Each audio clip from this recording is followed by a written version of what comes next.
Okay. So, bagong lahat, nagpapamanin ako at wala na kasing time. May 1 alam naman natin holiday na. So, palibasa, andito ako sa Senate. Naglabas na rin ako ng ilang findings. Ang tawag ko further findings. Subalit naglabas na ako nung nasa Cebu nung Sunday. Pero super tsaka ng sound. Walang marinig at hindi magkaintindihan. So ipapaliwanag ko, once again, I would like to announce that the Committee on Foreign Relations has further findings following up on the preliminary findings initially issued several weeks ago. Matapos ang tatlong hearing, tatlo na naman ang aming findings at natuklasan. Unang-una, ang pag-aresto at pagsuko kay dating Pangulong Rodrigo Duterte sa ICC ay klarong may motibong politikal. May malinaw na pattern na kung saan may malalaking kaganapang pampolitika bago ang mahalagang pahayag at aksyon ng administrasyon kaugnay sa ICC. Makaraang magsimulang magpahayag si PRRD ng mga batikos laban sa People's Initiative o sa pagpapalit ng ating saligang batas.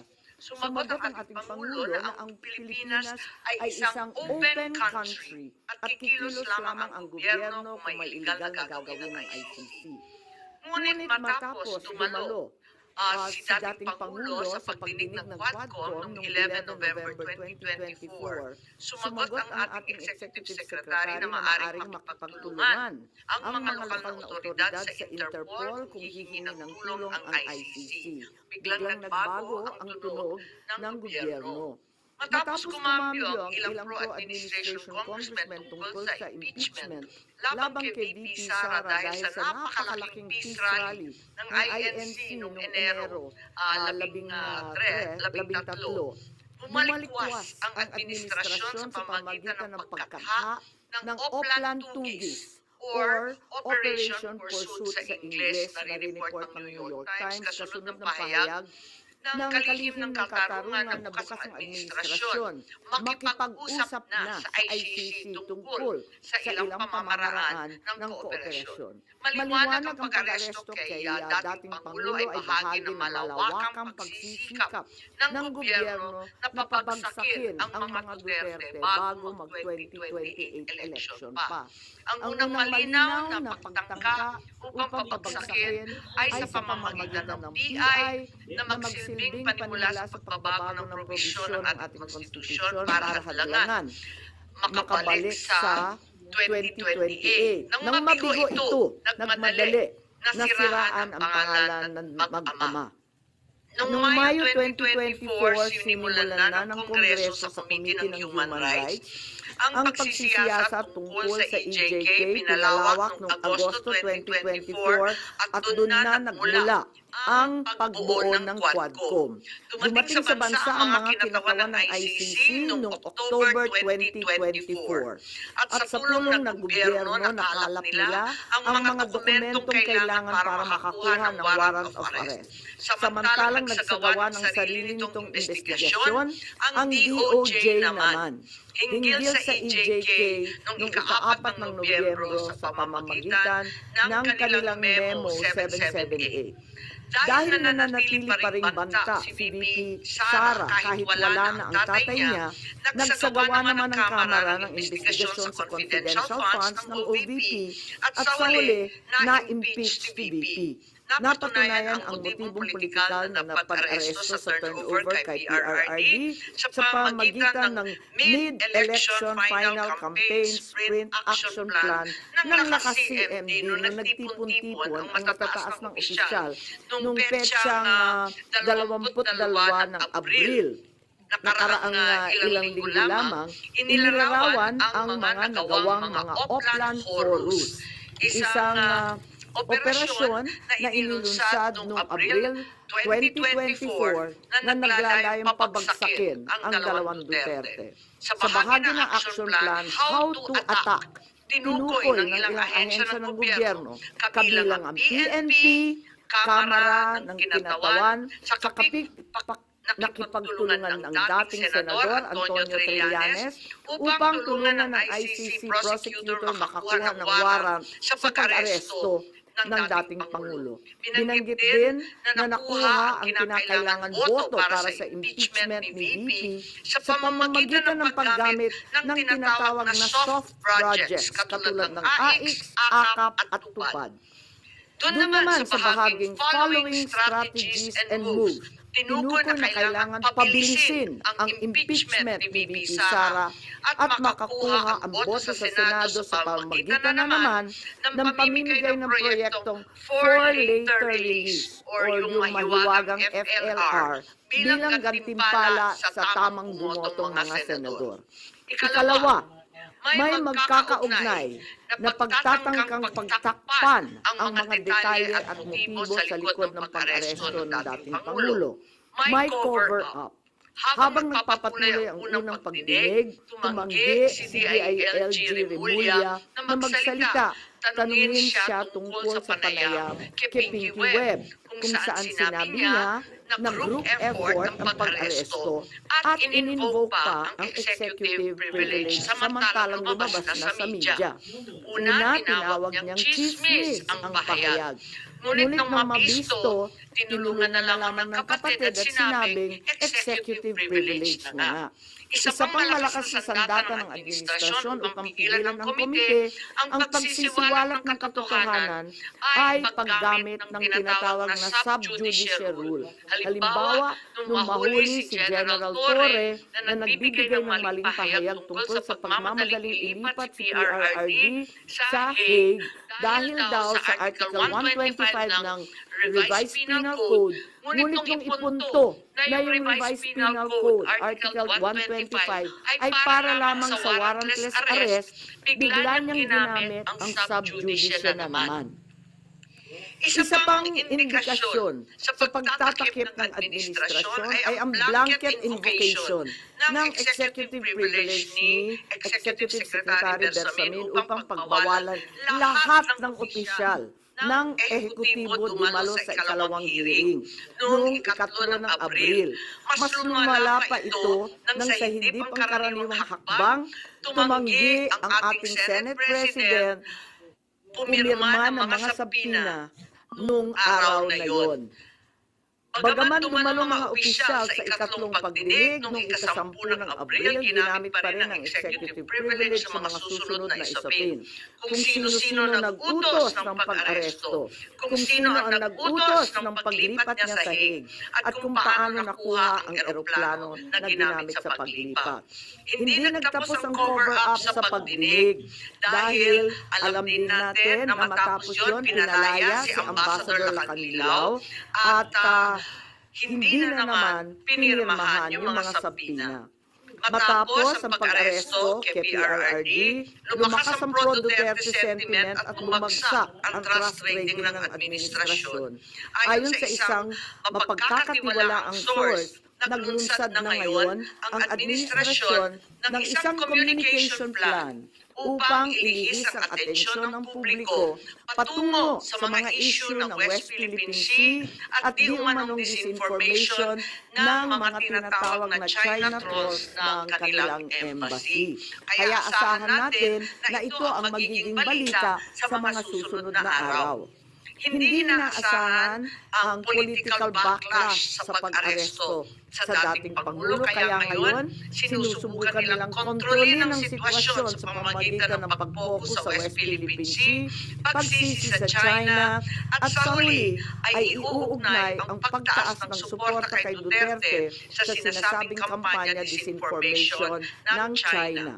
So una, may duda tayo na politically motivated. Ikalawa, whole of government ang nagamit dito, na talaga naman comprehensive itong planong to. At ikatlo, ang mga posibleng managutan ng criminal and administrative charges. At iminumungkahi namin na imbestigahan ng Office of the Ombudsman ang mga sumusunod. Una, si DOJ Secretary Remulla Boying maaaring managot sa violation of RA 3019 anti-graft and corrupt practices for sanctioning an invalid administrative arrest against the former president in contravention of the ruling of the Supreme Court in the 2023 case of Immigration versus Yuan Wenle. Maliwanag na napakadaming kondisyon, kwalifikasyon at requirement na isinaad ng ating Korte Suprema doon. Ikalawa, usurpation ng DOJ ng judicial functions. Kahit hindi sila korte, naghahatol sila na halos sila ang naging husgado. Ikatlo, grave misconduct and conduct prejudicial to the best interest of public service. Ikalawa, baka managot din si General Romel Francisco D. Marbil, ang Chief PNP, sa arbitrary detention, Article 124 ng Revised Penal Code. Violation of RA 3019, anti-graft and corrupt practices for inducing or persuading General Torre to perform an act in violation of laws, rules, and regulations, or an offense in connection with the official duties of the latter. Grave misconduct and conduct prejudicial to the best interest of public service. Andito rin sa mga nakalista at ayon din sa payo ni dating Supreme Court Justice na nagpayo sa atin na malahil si SILG Secretary John Vic Remulla ay maakusahan din ng arbitrary detention katulad ng iba. Violation of 3119 for inducing General Torre and Marbil to perform an act in violation of the Constitution and our laws. Ikatlo, grave misconduct and conduct prejudicial to the best interest of public service. Ang ikaapat na maaring patawan din ng kaso ay si General Nicolas Torre III. Maaring managot sa arbitrary detention. 2 counts of arbitrary detention, not only against the former president, but also against former Executive Secretary Ned Jaldea. Ikalawa, violation of RA 7439 for not allowing the former president to be visited by VP Sara, both his daughter and his named counsel, and for forcing the former president's lawyers to leave him. Also, the violation of 3019 for allowing himself to be induced or persuaded by General Marbil or SILG Remulla to perform an act in violation of law, rules, and regulations in connection with his official functions. Grave misconduct and conduct prejudicial to the best interest of public service ay maaari ring ipataw laban kay General Torre. Ikalima, Ambassador Marcos V. Lacanilao. Maaring managot sa usurpation of official functions, Article 177 of the Revised Penal Code, pagsisinungaling sa ibang kaso at perjury sa ilalim ng Article 183 of the Revised Penal Code, false testimony in other cases, and perjury in solemn affirmation under Article 183 of the Revised Penal Code, at conduct prejudicial to the best interest of the service. So ito ang further findings namin. Hindi ko masara yung investigasyon kasi marami pa rin mga issue katulad ng sinong tumulong sa ICC, yung tungkol sa eroplano na nanatiling bukas at masalimuot. So, nais kong ipakita ang isang video na nagawa na ganito rin ang pahayag. Simulan po natin ang video na maaaring mapanood ng ating mga kaibigan. Enero 28, 2024, sa first Maisog Rally sa Davao, nagliyab ang balita at social media. Nagbato ng maaanghang na salita si dating Pangulong Rodrigo Duterte laban kay Pangulong Marcos tungkol sa di umano'y paggamit ng droga at ang kontrobersyal na People's Initiative. Sabi na walang paki ang Senado sa usaping ito. Isa lang ang masasabi ko. Walang gamot sa nakapalan ng mukha mo. Sa Senado, sa kapareho at sumunod pang mga buwan, si Senator Aimee ang nangyay.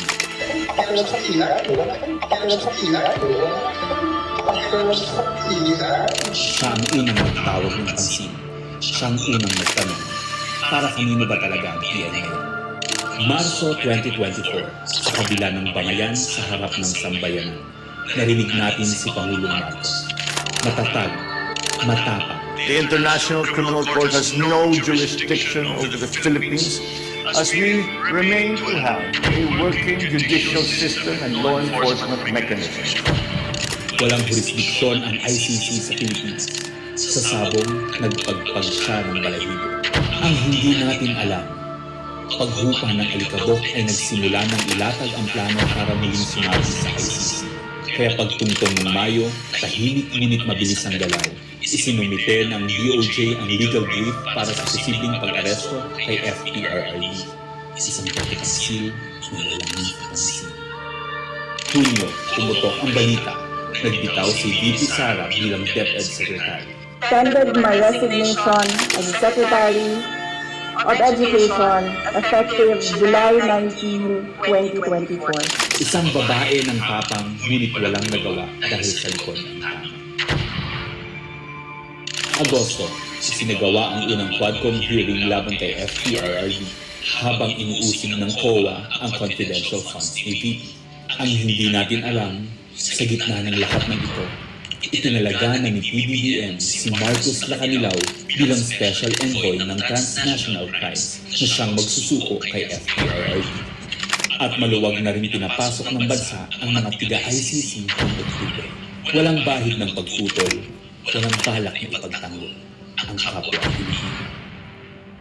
Nobyembre, nag-iba na ang ihip ng hangin. Matatag, matapang, walang bahid ng pag-aalinlang. Narinig muli natin si Pangulong Marcos, ngunit iba na ang sinabi. If yun ang gugustuhin ni PRRD, hindi naman kami haharang sa mga ICC. Para tabunan ang galawan, pinaingay ang impeachment complaints laban kay VP Sara.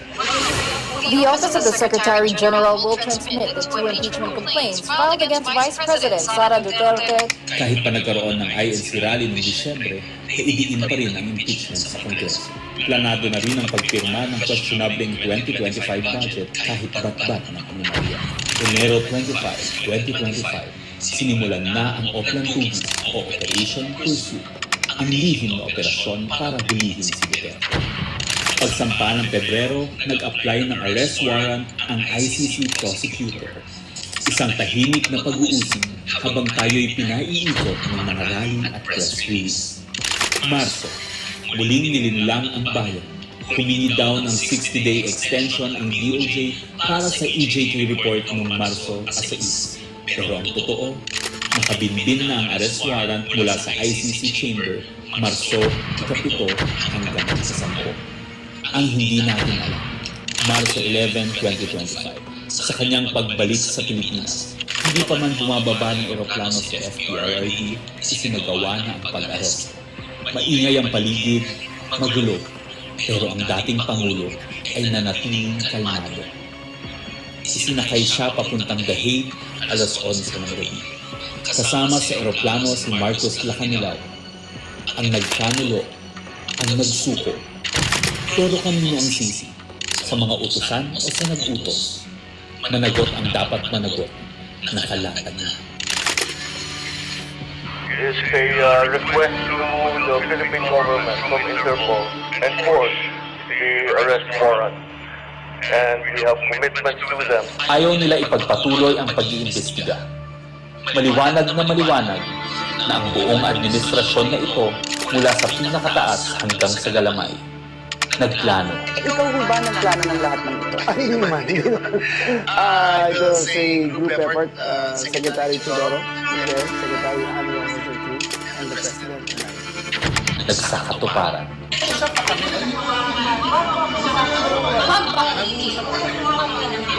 Kayo mga Nagkagulo. tayong magawa.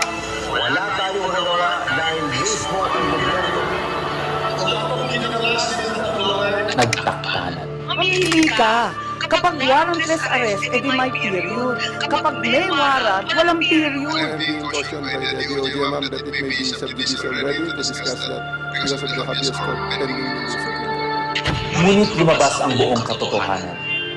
Ganito pala ang bagong Pilipinas. Hindi man lang natin alam. Tahimik ang pagtataksil. There was no red notice and what was issued was merely a diffusion. Tahimik ang pagwasak. Paliwanag mong maigi, representative ka ba ng Pilipinas or representative ng Interpol? Pipili ka lang. Represent ko po ang Interpol NCB Manila. So mali itong papel na to.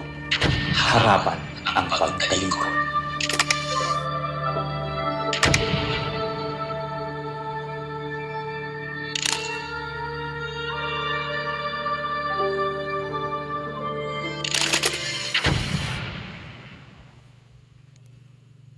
Okay, so that's where we are so far.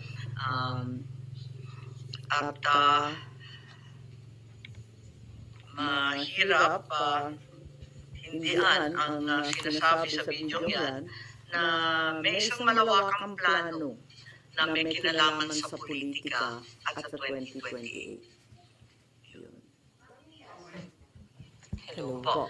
Ma'am, how's your relationship with the President? Nakapag-usap na po kayo? No, I haven't seen him in ages. I'm sure he's not happy about what's happening. I'm certainly miserable about these developments. Sinasabi niyo yung plano ng gobyerno, pinlano ito, politically motivated. You think PBBM allowed this po? Hindi ko alam, inako ni SOJ Boying Remulla na siya nag-utos. Ngayon hindi ko alam kasi sa isang banda, masasabing alter ego ang bawat membro ng kabinete. Sa ibang banda naman, kusang ginawa ni Secretary of Justice. May pinaimbestigahan kayo sa Office of the Ombudsman, so i-furnish nyo sila ng copy ng findings ninyo, ma'am? Yes, definitely. Papadala natin doon. Dahil, as we know, this is only in aid of legislation at may mga legislation na rin kami naiisip hinggil sa mga usapin ito. Kailangan i-forward na namin sa iba't ibang korte. Itong findings ninyo, official na to, so no more hearings. Hindi ko pa alam. Ang tawag ko nga further findings because I'm not certain that we can close this. There are also allegations that, first of all, several weeks ago, a draft was mooted involving a warrant of arrest of 5 police officers, including Senator Ronald Bato de la Rosa. Of late, there has been a rumor, once again, that the Vice President will in fact be issued by the ICC a warrant immediately. So alam natin na si VP Sara ay nandun sa listahan.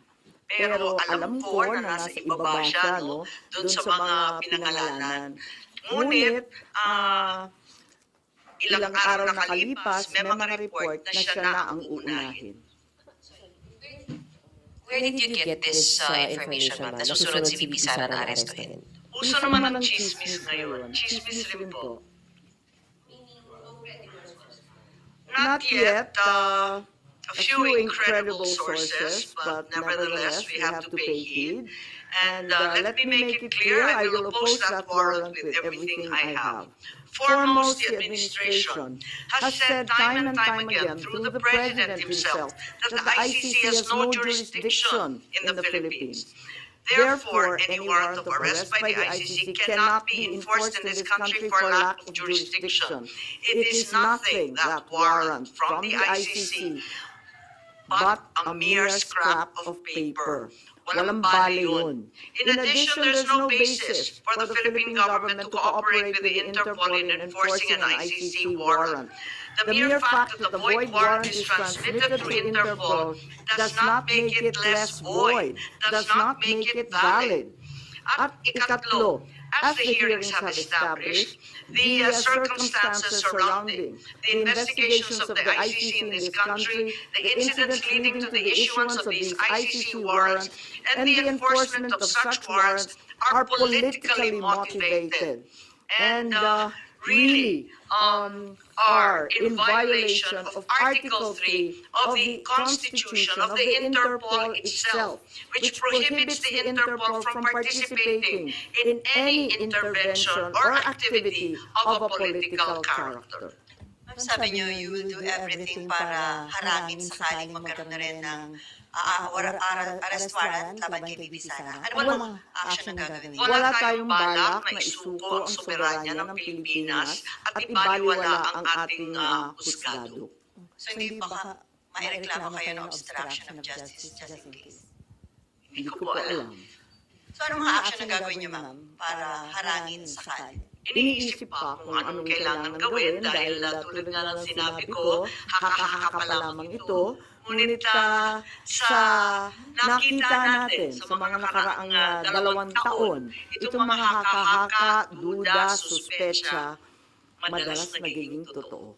So may mga preparation na rin si Bibi Sara dyan sa chismis na natanggap niyo? Marahil po.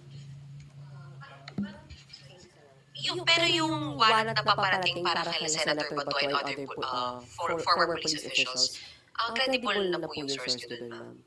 Parang, kasi maliwanag yung listahan, pero andun siya sa sumunod na listahan ng ICC, di ba? Andun siya sa warrant, kaya't inaakala namin na yun na ang susunod. Pero hanggang ngayon, wala naman inilalabas at nagbago ang ihip ng hangin at ang balita ay si Bibi Sara.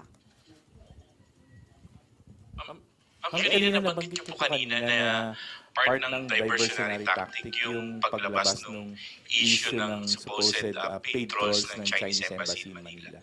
Are you now saying that Senator Tolentino and the committee niya po were useful for this propaganda by the administration?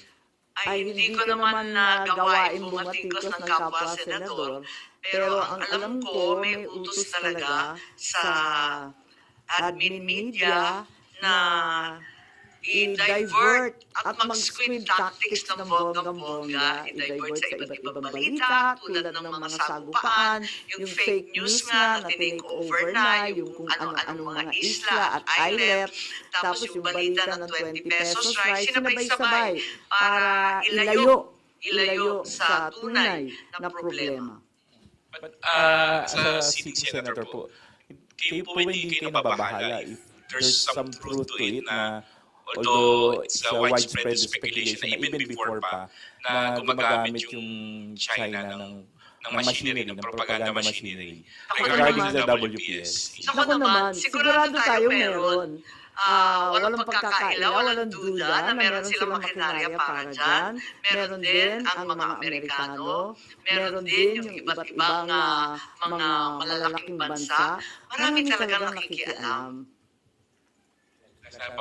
Ma'am, how do you feel about people saying na hindi maganda na kayo po kinampihan niyo yung mga Dutertes, yung kalaban ng kapatid niyo, more than dun sa kadugo niyo po sa si President Marcos? How do you feel about that? Masamang-masama ang loob ko, ngunit ang akin lamang, kailanman hindi kami nag-away ng aking kapatid.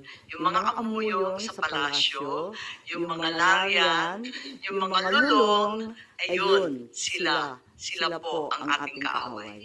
At hindi ko naman kinakampihan ang isang panig laban sa isa. Ang pinapanigan ko lamang ay ang soberanya ng Pilipinas na isinusuko natin. Nakakahiya naman itong ginagawa natin na. Ma'am, sino daw yung lulong? Abangan po ninyo. Abangan po ninyo. Pero ma'am, hindi ba in a way, parang baka ma-destabilize yung leadership mismo ng kapatid niyo dito sa mga nagiging findings at mga statements niyo against people around him? Hindi ko linalabanan ng sinuman, binabasa ko lang ang lumabas sa katibayan mula sa hearing. Wala akong magagawa kung litaw ng litaw ang katotohanan. So, okay lang kung medyo makadestabilize ito sa leadership ni... Wala tayong pagnanais mag-destabilize sa Pilipinas. Marami na tayong problema. Ngunit ang katotohanan ay kinakailangan mangibabaw sa lahat. Alas na lang po. Ma'am, may balita na parang may intention na ang manalo ay mga pro-China and then kapag nanalo, ipaparepeal yung batas about yung maritime zone. Wala akong alam kung tungkol dyan. Ako ay tanging pro-Pilipino. Ipaglalaban ko ang ating bansa tulad ng ginawa ng tatay ko sa sino man at anumang dambuhalang kapangyarihan. Sen, good morning. Do you think yung pagsasampa ng reklamo sa Ombudsman could help deter kung ano man yung susunod na plano ng ICC para magdalawang isip yung mga nagpatupad nung una kay dating Pangulo? Sana po. Inaasahan ko po. Kailan po kaya yung Tingnan natin kung ano magagawa. Ito lang yung mula sa amin, sa findings, ito ang lumilitaw at saka si Justice Ascona, sabi niya, may labag talaga sa ating saligang batas, sa ating mga batas na pinaiiral, at kinakailangan managot yung naglabag.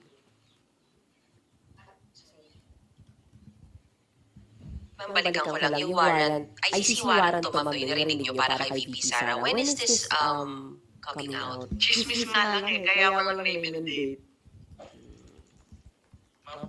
Yung findings nyo, yung approval po ng committee members. Yes, hindi to committee report hindi ako nagkukunwari na committee report to. We are not in session, we're in recess. So, wala pa talagang committee report na masasabi. Kaya lang, sa daming nagtatanong, sa marami na nagsubaybay sa oras-oras na hearing, pakiramdam ko, obligado ako magsaad ng findings along the way. Kasi nga hindi matapos-tapos at hinahadlangan ng todo-todo. Doon may binabanggit din po na yung Republic Act 9851 wherein it says na yung pag-present sa local court ng isang individual who is facing an allegation of crimes against humanity, hindi na kailangan the government, although the term used was may surrender yung individual yun. Do you think it's enough dun sa nangyari kay former president?